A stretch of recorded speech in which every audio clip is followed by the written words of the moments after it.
y bienvenido. Bien. Bien. Yes. Bienvenido. Hola y bienvenido. Perfect. Or hello and welcome to the Monsters, Myths, and Mayhem podcast. That was our quick Spanish lesson for this episode. Oh, this is going to be episode 16, or the episode about the Chupacabra. One of our pure cryptid episodes. I think it's our first one. Thunderbird was kind of cryptid, but also had a myth behind it in the Native American folklore. Yes. The Chupacabra doesn't. How old do you think the Chupacabra is, Chaotic? I don't know. Like maybe 2,000 years? A little newer. Oh, really? Yeah. I would have thought it was older. Would you like another guess? I'll give you 3 guesses. 500 years.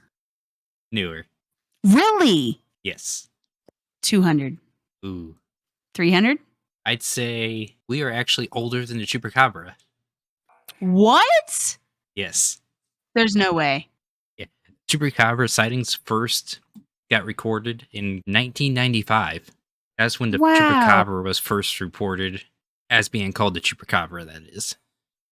My first education about the Chupacabra was Scooby-Doo. So was mine.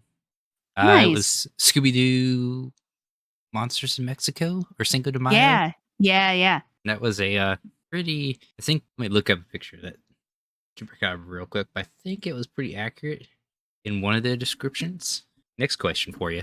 Where do you think the Chupacabra was first spotted? I would assume Mexico.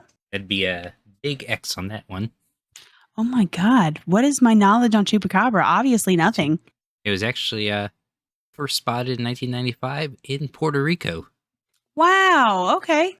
Yeah, the Chupacabra for Scooby-Doo actually looks more of the Bigfoot version of the Chupacabra. Okay. Because there's a couple different ways the Chupacabra looks like. We'll go back to where the Chupacabra was spotted in. It was first spotted in Puerto Rico. Mm-hmm. And it had attacked 8 sheep on a farm. And after that, there had been more reports of the Chupacabra showing up in the United States, like the Texas area, Mexico, Nicaragua, Argentina, Panama, Brazil, Peru, and other countries. Like, I also heard they had one in Russia and one in Michigan that was snake-like, but didn't quite match the rest of the descriptions of the Chupacabra. Some of the descriptions of the Chupacabra for how it looks. The main one that everybody knows of and thinks of is the dog-like one. They look like a dog with mange, except when they attack their prey, they either leave 1, 2, or 3 bite marks in the prey, where they say to suck all their blood from. Oh. Which is kind of how they got their name, El Chupacabra, which means goat sucker, because they attack a lot of livestock and suck the blood from them dry. That's like vampiric. Yes, very. Yeah, the common description for Chupacabra portrays it as more of a hairless canine with spines or quills growing out of its back. A porcupine?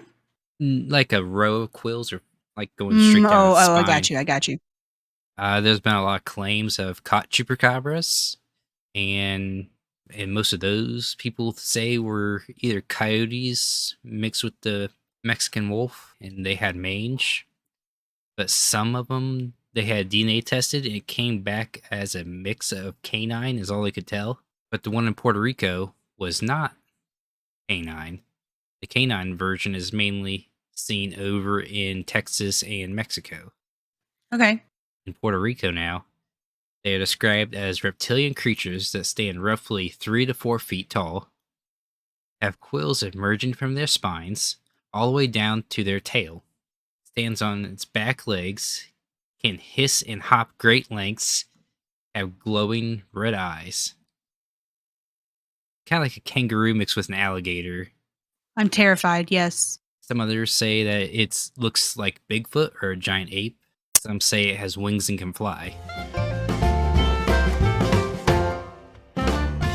a bunch of theories related to the Chupacabra as what it could be, whether it is an undiscovered animal species related to the canines, whether it's a dinosaur that survived the prehistoric period that was roaming around, some sort of alien pet that survived the UFO crash near Puerto Rico and has survived and evolved fast.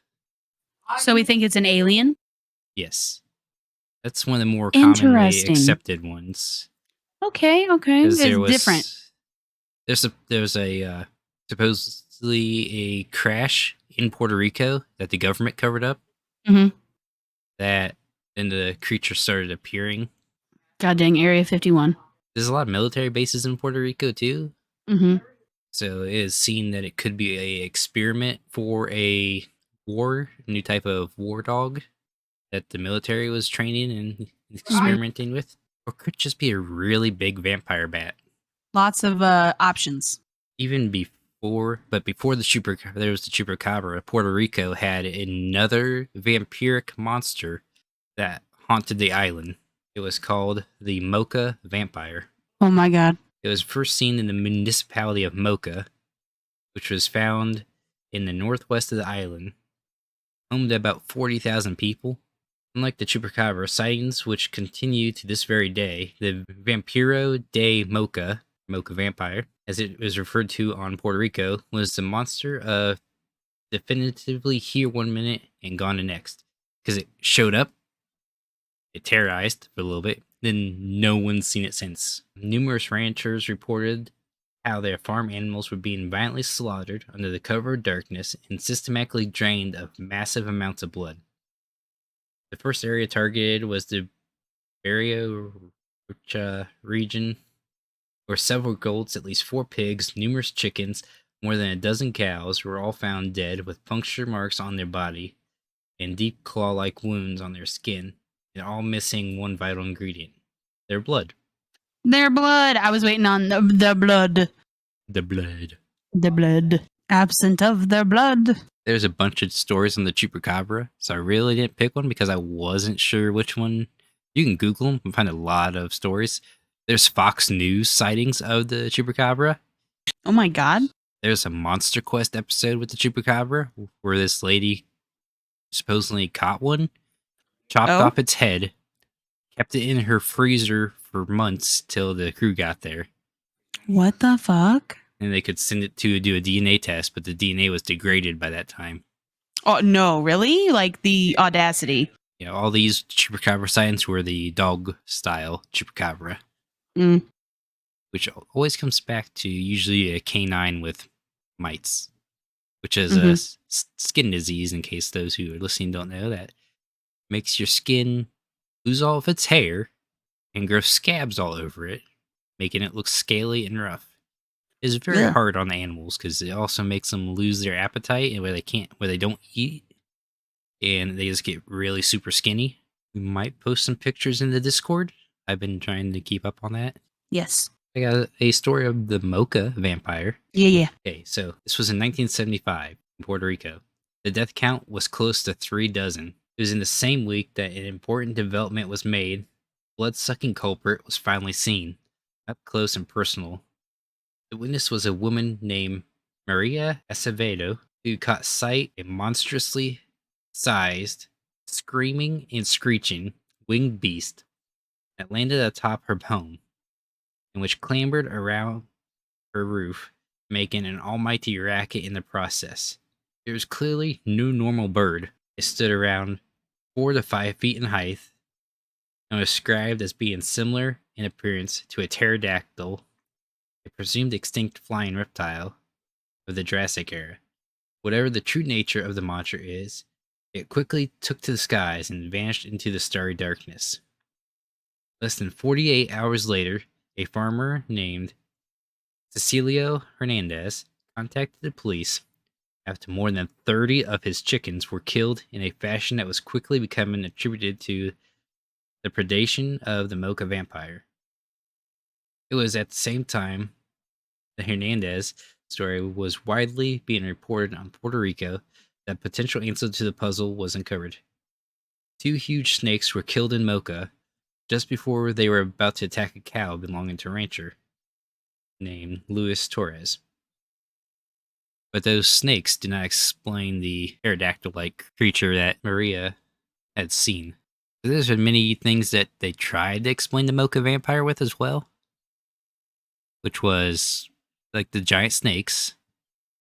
They have tried to explain it as cultists going around just draining the blood out of all the animals. They explained it as dogs as well, like they do the Chupacabra, where they say that dogs bit the creature and killed it, but none of its blood spilled out and just soaked down into the bottom of their bodies where it couldn't be come out. Right, logical. Uh-huh. Yeah. Aliens. Aliens. Or more government work conspiracies as well. As another thing that this reminded me of too is people also say the Chupacabra could be monkeys, like a gang of monkeys just going around and beating other animals to death.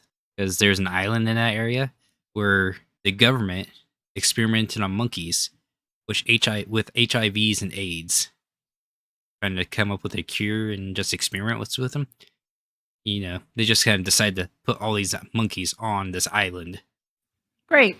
But they say that those monkeys learned to swim and just kind of drifted off the island with debris and made it to Puerto Rico, possibly. That's what happened. Are these monkeys carrying around vials to drain the blood? Maybe. Perhaps. Another thing I read was it could be a USO. Have you ever heard of a USO? No, I'm going to need you to explain. Unidentified submersible object. Something came out of the ocean and got them, then went back, got the blood, then went back under the ocean. Godzilla? Technically, Godzilla could be a USO. Oh, my. Well, he got identified once he got land, so because they know less of the ocean than they do of space. My lord. It's a hot mess. It's a hot mess here on Earth. Yes, it is. But yeah, that's all the really info I have as new as the Chupacabra is. I know of the Chupacabra, but I don't know anything about the Chupacabra, so I have no input this time. It's in a lot of media. It is. And that's the only way I know it is media. There's a movie called Chupacabra or something. Chupacabra's Come. I think it's on TV. Is it like Lamageddon? Yes, it's like a very B-rated horror film. It's got Chupacabras that are coming from Mexico to the U.S. through secret tunnels from the drug smugglers. But why they don't say that? They can be killed with shotguns and stuff. But it's like more Chupacabras just keep on coming. Like it's an infinite amount of Chupacabras those movie producers keep throwing out there. No matter how many they kill. Oh my god. And there's a scene in it, from what I heard, because I haven't seen it yet, about that they copy the Jurassic Park in the lab scene where the velociraptors are going around the desk and they're scooting around, but it's a Chupacabra going around the desk in a school. I think my most known media with Chupacabra is Tubi. And it's been a long time, obviously, since I've watched that. I know of like a few like little myths and lores that like parents use to scare their kids and stuff, but nothing like deep actual lore. There's not really too much deep actual lore because it's still so new. Well, I mean, you obviously knew of like 5 different theories, like when you looked up stuff, like all the different, what it could be, where it's at, you know, that kind of thing, how it got here. And I didn't know any of that. I just thought it was something that obviously had been around a couple hundred years that I was learning about. Scooby-Doo Monsters in Mexico was released in 2003. Yeah, so it's been almost 20 years. This is kind of gets us into a discussion too with when does a cryptid or a story become a myth? A legend. How old does it have to be? I'd say like 100 years, like a century. So Chupacabra's got to include a little bit before it becomes a myth. Maybe like once the last person who first started the story or first heard the story dies out. Sounds about right. A generation or two. Mm-hmm. If it survives that, then keep on rolling. Like my grandkids' kids. Yeah, because it is definitely spread into the culture of that region already, as popular as it's been with the cryptozoologists, and kind of like Bigfoot's already kind of gone in everywhere. In the Mothman. I was literally just about to say Mothman. Everybody knows the Mothman. Everybody knows Bigfoot. And the Chupacabra just kind of popped its way onto the leaderboard. Mayhem, shall we move on to? Yes. I'll let you start with the mayhem this time as you're What? eating supper. So I'll let you start with the mayhem this time as you're eating supper. All right. So we talking like how this thing's going to affect like our everyday, like day to day, or are we talking like long term, big term? I'd say it depends on how many there is. So let's start with that. Like like in our scenario, how many are there? Let's do the old YouTuber thing of 1, 10, and 100, and then 1,000. So like one, probably more of like an annoyance, like a pest. I think I'd it'd say probably- we could. Go ahead. Go ahead. Go ahead. Let's say it'd only kill before it got caught with today's surveillance with farming technology, livestock Right. management. Agreed. Yeah, and all like the Right. trail cameras, and I'd say it would get caught. they'd probably get away with as fast as those killings have been reported. Maybe 50 to 100 animals. It seemed about average before it got caught or disappeared. And it does seem vulnerable to gunshots and other Right. cars and vehicles running Right. it It's over. not immortal or anything. Yeah.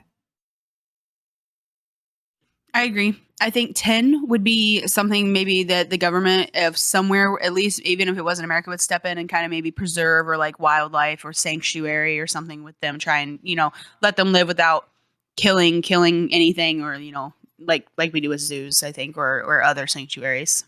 Some sort of nature preserve or ranger come in and help feed them as well. Right. I don't know if there's been no reports of bears being drained or any other just mainly wildlife. Well, I mean, they could buy cattle for it. True. That'd both increase and decrease that'd be a good way to have a chupacabra work in like a slaughterhouse. So they don't have to drain the blood. They just have a chupacabra eat its fill and then they take the meat. I mean, as long as the chupacabra is not carrying disease, I wouldn't see why not. They mate two chupacabras together. They get a baby chupacabra that's disease free. Yeah, like controlled. Yeah. That'd be interesting. Interesting concept. It'd be an industry animal.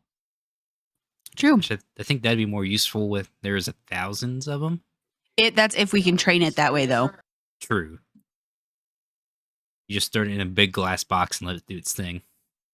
You can't get in there because it might get you. Right.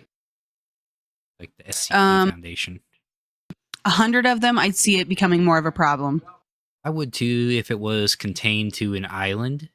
But if it wasn't contained to an island, I think I'd imagine there'd be territorial to an extent.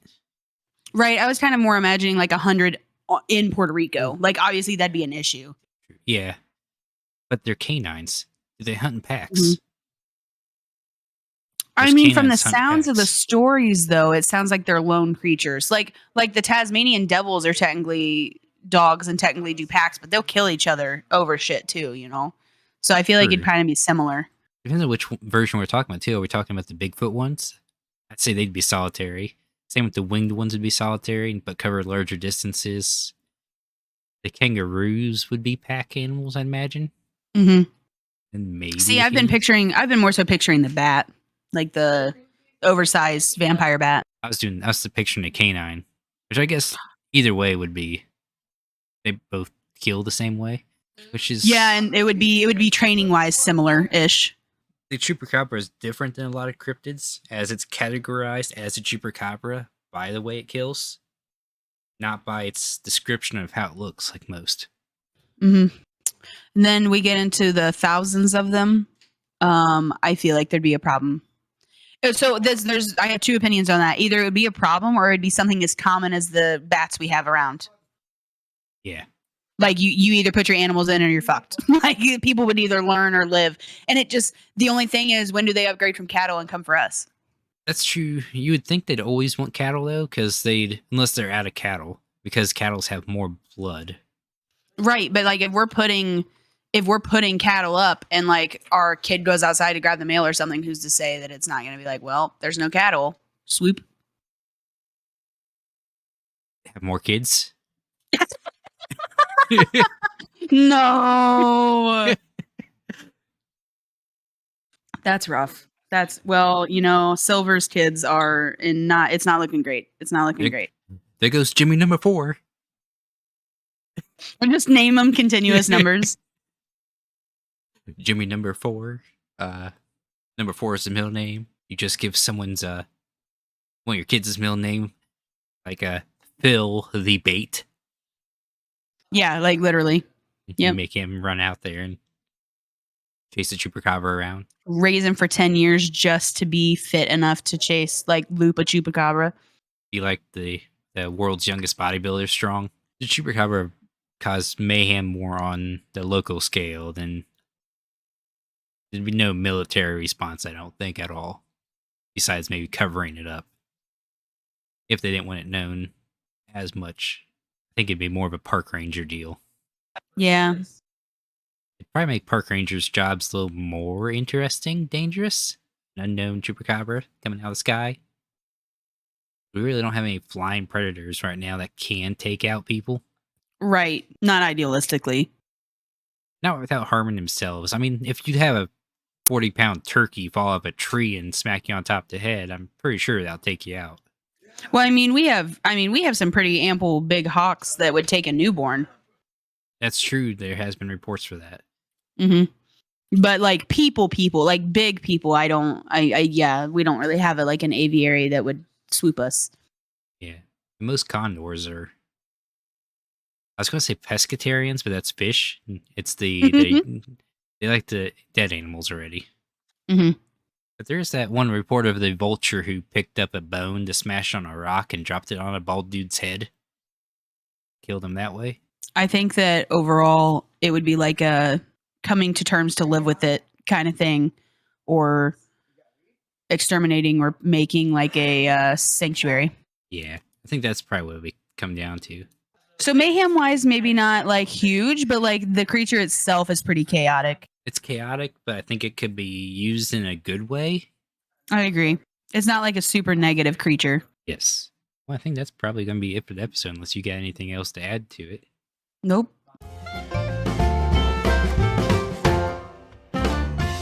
Join us again next Monday on Monsters Missing Mayhem, found on Apple Podcasts, iHeartRadio, Spotify, and Anchor.fm. Silver and Chaotic talk about how monsters and myths came to be and how they would be received in modern-day society. Follow, like, and subscribe to support. Also find the podcast on Twitter and Discord with the links below to keep up to date with the newest merch and activity. Besides, who knows what mayhem we will get into next.